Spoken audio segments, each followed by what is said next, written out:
Hello everyone, Assalamu alaikum. Welcome to part 4 of tracing tutorial. আমি part 3 টিউটোরিয়ালের শেষে বলেছিলাম যে ক্লাস ভ্যারিয়েবল নিয়ে কথা বলবো। আসলে তার আগে একটি পার্ট ছিল যেটা মিস করে গিয়েছি, সেটা হলো যদি দুইটা ডিফারেন্ট ক্লাসের অবজেক্ট ক্রিয়েট করা হয় সেই ক্ষেত্রে আমরা ট্রেস টেবিল কিভাবে ড্র করব সেই জিনিসটা। ওকে, সো আজকের টিউটোরিয়ালে এই পার্টে আমরা দেখব দুইটা ক্লাসে দুইটা অবজেক্ট ক্রিয়েট করলে কিভাবে ট্রেস টেবিল ড্র করতে হয় সেই জিনিসটা। ওকে, তো আমার এখানে ফার্স্টেই আমাকে যে জিনিসটা দেখতে হচ্ছে সেটা হলো যে আমার ক্লাস আছে কয়টা। আমার ক্লাস আছে দুইটা। তাহলে আমি দুইটা ট্রেস টেবিল আঁকতে হবে আমার, এইটুকু মোটামুটি শিওর। তো ফার্স্টে আমি ড্র করব ক্লাস এ ট্রেস টেবিল। সো ক্লাস এ লিখে ফেলি, ক্লাস এ। তো প্রথম যেটা থাকবে কলাম সেটা হচ্ছে অবজেক্ট অ্যাজ ইউজুয়াল। সেকেন্ড কলামটা থাকবে কি, সেটা হলো ইনিট মেথডের মধ্যে কোনো লোকাল ভ্যারিয়েবল আছে কিনা। ইনিট মেথডের মধ্যে কোনো লোকাল ভ্যারিয়েবল নেই, সো এই কলামটা আমার লাগবে না। এরপরে ইনস্ট্যান্স ভ্যারিয়েবল কি কি আছে। সো ইনস্ট্যান্স ভ্যারিয়েবল কি কি আছে, টেম্প, সাম আর ওয়াই। তাহলে লিখে ফেলি টেম্প, সাম আর ওয়াই। এই গেল ইনস্ট্যান্স ভ্যারিয়েবল কি কি আছে। ওকে, এরপর আমাকে দেখতে হবে ক্লাস এ এর মধ্যে কোনো ইনস্ট্যান্স মেথড আছে কিনা। আমরা দেখলাম ক্লাস এ এর মধ্যে কোনো ইনস্ট্যান্স মেথড নাই, সো আমি বলতে পারি এইটুকুই হচ্ছে আমার ক্লাস এ এর ট্রেস টেবিল।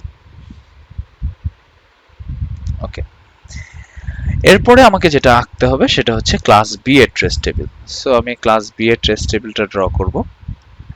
ক্লাস বি লিখে ফেলি এখানে, ক্লাস বি। ওকে, সো প্রথম কলামটা হবে অবজেক্ট, সেকেন্ড কলামটা হবে ইনিট মেথডে কোনো লোকাল ভ্যারিয়েবল আছে কিনা। ইনিট মেথডে একটা লোকাল ভ্যারিয়েবল আছে বি, সো আমাকে লিখতে হবে কনস্ট্রাক্টর এর লোকাল ভ্যারিয়েবল বি।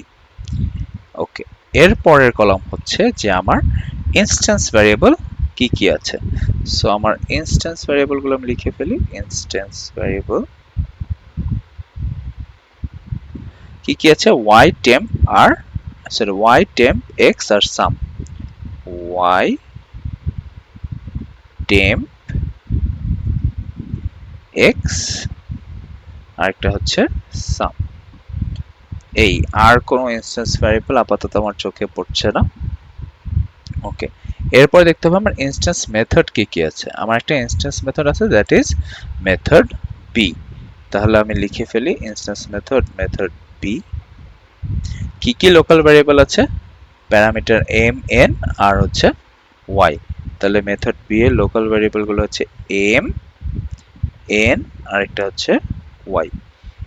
এই সো আমার মেথড বি এর লোকাল ভ্যারিয়েবল লেখা শেষ, ইনস্ট্যান্স ভ্যারিয়েবল লেখা শেষ। এইটুকুই হলো আমার ক্লাস বি এর ট্রেস টেবিল। ওকে ওকে, এখন আমি তাহলে ড্রাইভার কোডে চলে যাই। ড্রাইভার কোডের ফার্স্ট লাইনে এ ক্লাসের অবজেক্ট ক্রিয়েট করছে। যেহেতু এ ক্লাসের অবজেক্ট ক্রিয়েট করা হচ্ছে, তাহলে এ ক্লাসের ইনিট মেথড কল হবে। সো আমরা এ ক্লাসের ইনিট মেথডে চলে যাই, যে দেখলাম টেম্প, সাম, ওয়াই এই তিনটার ভ্যালু দেওয়া আছে 4, 1 আর 2। সো ক্লাস এ ট্রেস টেবিল এইটা। সো আমি ক্লাস এ ট্রেস টেবিলে চলে আসলাম। ওকে, 4, 1 আর 2 বসিয়ে দিই, 4, 1 আর 2। self dot y equal to self dot temp minus 2. So 4 minus 2 will be 2. তাহলে আমার ইনস্ট্যান্স y এর ভ্যালু 2। এরপরে self dot sum equal to self dot temp plus 3. So 4 আর 3 হবে 7। এরপরে self dot temp minus equal to 2. So temp এর value 4 থেকে হয়ে যাবে 2। এরপর আমি প্রিন্ট করেছি কি কি, temp, sum আর y এর ভ্যালু। temp এর ভ্যালু 2, sum এর ভ্যালু 7, y এর ভ্যালু 2। সো আমার আউটপুটের ফার্স্ট লাইন আসবে temp এর ভ্যালু 2, sum এর ভ্যালু 7 আর y এর ভ্যালু 2। যেহেতু আমি এখানে একটা অবজেক্ট ক্রিয়েট করলাম, তার মানে এখানে আমার একটা লোকেশন অ্যালোকেট হবে। লেটস সে লোকেশনটা ঢাকা। আলটিমেটলি এই ঢাকাটা যে সেভ হবে কার মধ্যে, ঢাকা যে সেভ হবে A1 এর মধ্যে, A1 এর মধ্যে। তাহলে আমি বলবো A1 মানেই হচ্ছে ঢাকা। ওকে, এবং আমি দেখতে পাচ্ছি যে আমাদের আউটপুটের ফার্স্ট লাইনটাও মিলে গিয়েছে। এর পরের লাইনে কি করা হয়েছে, এর পরের লাইনে হচ্ছে আমরা ক্লাস বি এর একটা অবজেক্ট ক্রিয়েট করছি। ক্লাস বি এর অবজেক্ট ক্রিয়েট করছি মানে হচ্ছে ক্লাস বি এর ইনিট মেথড কল হবে।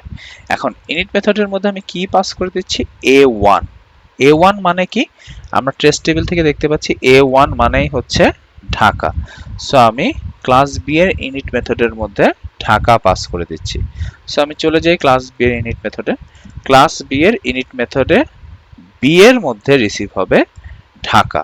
সো আমি ক্লাস বি এর টেস্ট টেবিলে আসি। ক্লাস বি এর টেস্ট টেবিলে কনস্ট্রাক্টরের বি এর মধ্যে রিসিভ হবে ঢাকা। এই যে আমি একটা অবজেক্ট পাস করলাম, এই অবজেক্ট পাস করা হচ্ছে হলো পাস বাই রেফারেন্স, কারণ এখানে একটা অ্যাড্রেস পাস হচ্ছে। ভালো কথা। তাহলে আমরা ক্লাস বি ইনিট মেথডে কাজগুলো করা শুরু করি। y হচ্ছে 4, temp 3, x1 sum 2, so 4 3 1 2, 4 3 1 2।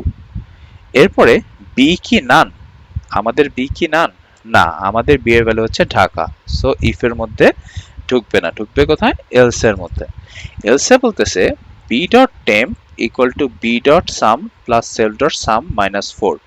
b মানে কি, b মানে হচ্ছে ঢাকা।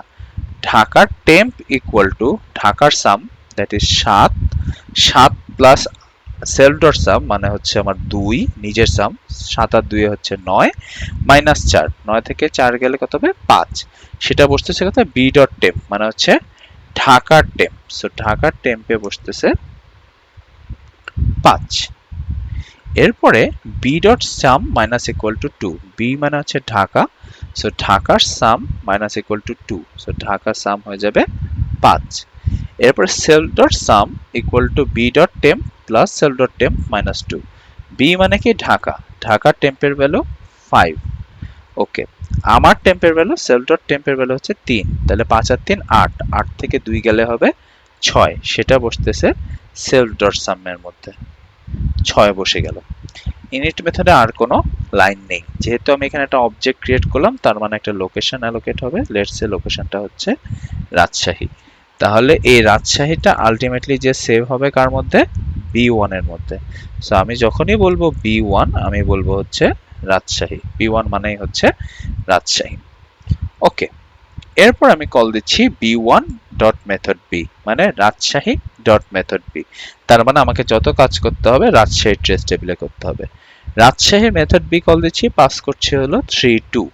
তাহলে আমার এম এর মধ্যে রিসিভ হবে 3, এন এর মধ্যে রিসিভ হবে 2। তো আমি রাজশাহীর মেথড বি তে যাই, এম এর মধ্যে রিসিভ হবে 3, এন এর মধ্যে রিসিভ হবে 2। আর লোকাল ভ্যারিয়েবল y এর ভ্যালু কত, 0। y equal to y plus self dot y, so 0 plus 4 will be 4। এরপরে self dot x equal to y plus 2 plus self dot temp, y হচ্ছে 4, 4 আর 2 হবে 6, আর instance টেম্পের value হচ্ছে 3, so 6 আর 3 হবে 9। এই 9 বসতেছে কোথায়, self dot x এর মধ্যে, তাহলে এখানে বসলো 9। এরপরে self dot sum equal to self dot x plus y plus self dot sum, self dot x এর ভ্যালু হচ্ছে 9, y এর ভ্যালু হচ্ছে 4, 9 আর 4 13, আর self dot sum এর ভ্যালু হচ্ছে 6, সো 13 6 19। তাহলে আমাদের self dot sum হয়ে যাবে 19। এরপর আমি প্রিন্ট করেছি কি self dot x, self dot x এর ভ্যালু হচ্ছে 9, লোকাল y এর ভ্যালু হচ্ছে 4, আর self dot sum এর ভ্যালু হচ্ছে 19, সো 9 4 19। যেহেতু মেথড বি শেষ, তার মানে আমি এটার নিচে একটা দাগ দিয়ে দেব, কারণ কি, যখনই একটা মেথড শেষ হবে তার লোকাল ভ্যারিয়েবল গুলো ডিস্ট্রয় হয়ে যাবে। ওকে, সো আমাদের ড্রাইভার কোডে আর কিছু নেই। সো আমরা আউটপুট মিলিয়ে দেখি 272 94 19, সো আমাদের আউটপুট মিলে গিয়েছে। এই হচ্ছে যদি আমার দুইটা ডিফারেন্ট ক্লাস থাকে এবং তাদের অবজেক্ট ক্রিয়েট করা লাগে, তাহলে ট্রেস টেবিল কিভাবে ড্র করতে হয় সেটা আমরা শিখে গেলাম। Thank you for watching the tutorial. Next পার্টে আমরা আশা করি ক্লাস ভ্যারিয়েবল নিয়ে কথা বলবো।